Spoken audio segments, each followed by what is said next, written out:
ओम शांति। आज 3 जून सब विश्व साइकिल दिवस के रूप में मनाया जाता है। कई साल पहले हम देखें तो जैसे 1950 1960s की मैं बात करूं तो तभी साइकिल एक ऐसा माध्यम था जिससे एक शहर से दूसरे शहर में जा सकते थे। जैसे उसके पहले बैलगाड़ी थी, घोड़ा गाड़ी थी, फिर ऊँट की सवारी थी, हाथी की सवारी थी। लेकिन धीरे धीरे विज्ञान ने प्रगति की, खोज होती गई और उसके बाद में एक साइकिल ऐसा वाहन आया जो बहुत ही इजीली कोई भी चला सकते थे। बहुत पहले के टाइम में, पहले के समय में बहुत सारे एक गांव से दूसरे गांव रोज़गार के लिए अप डाउन करते रहते थे, आते थे और जाते थे। मुझे अभी भी वो सीन याद है। हमारे जहाँ बचपन में मैं रहती थी, हमारे बाजू में भी एक बहुत बड़ी फैक्ट्री हुआ करती थी और उसमें बहुत सारे वर्कर्स साइकिल के ऊपर पीछे अपना डब्बा जो खाने का टिफ़िन होता है वो रख कर आते थे और फिर शाम को सब फिर से वही साइकिल पर लौटते थे। बहुत ही अच्छा वो नज़ारा था। और साइकिल चलाने के कितने फ़ायदे हैं। एक तो प्रदूषण नहीं होता, उसमें कोई भी खर्चा नहीं, ना डीजल है, ना पेट्रोल है, ना सीएनजी भरना है।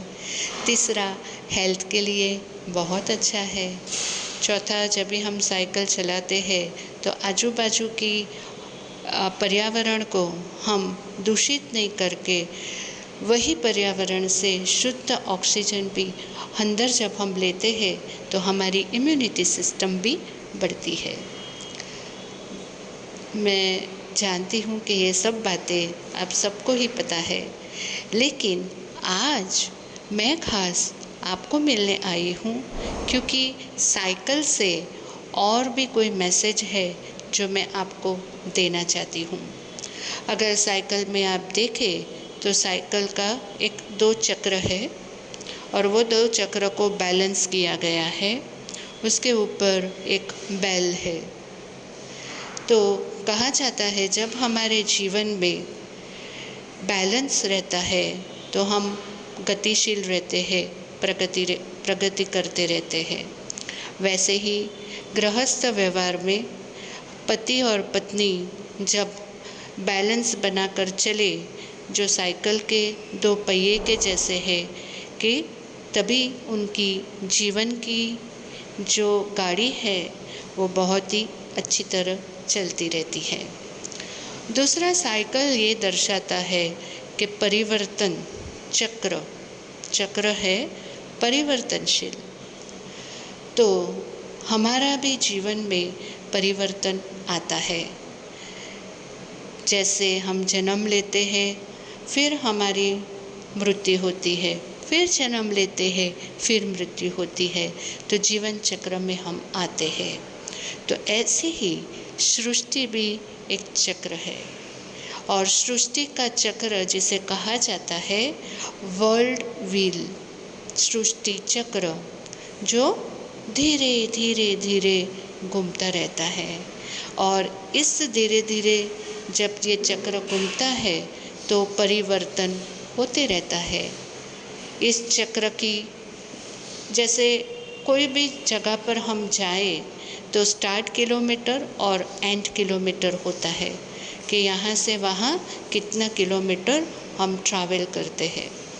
तो ऐसे ही इस सृष्टि चक्र में भी किलोमीटर है। इस सृष्टि चक्र के किलोमीटर 5000 है। 1 से लेकर 5000 साल हमें इस चक्र में आना है जो जीवन और मरण का चक्र है।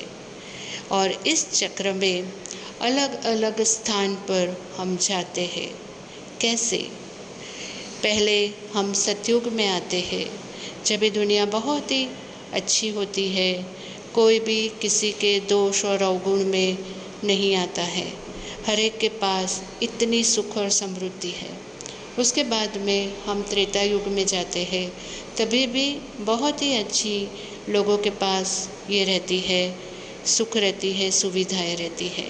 उसके बाद हमको दुख की अनुभूति होने से हम द्वापर में चले जाते हैं, और द्वापर में जब हम जाते हैं तो बहुत सारे दुखों की, बहुत सारे तेरे मेरे के झमेले में फंसते हैं, और फंसते फंसते हम कलयुग में आते हैं, जहाँ पर ये तेरे मेरे के झमेले और ही बढ़ जाता है। और ऐसे ही फिर से कलयुग से हम सतयुग में जाते हैं। तो इस कलयुग से सतयुग में जाने के लिए एक रास्ता परमात्मा लेकर आता है, जिसे संगम युग कहते हैं, जहाँ पर परमात्मा आकर आत्मा को अपना परिचय देते हैं। कलयुग में आत्माएं जो बहुत ही गिर पड़ी है विकारों के चलते, है ना, कहते हैं ना, काम, क्रोध, लोभ, मोह, अहंकार, ईर्ष्या, नफरत, और कहते हैं कि हम तनाव में हैं। सो हम तनाव में क्यों हैं वो कोई नहीं जानता।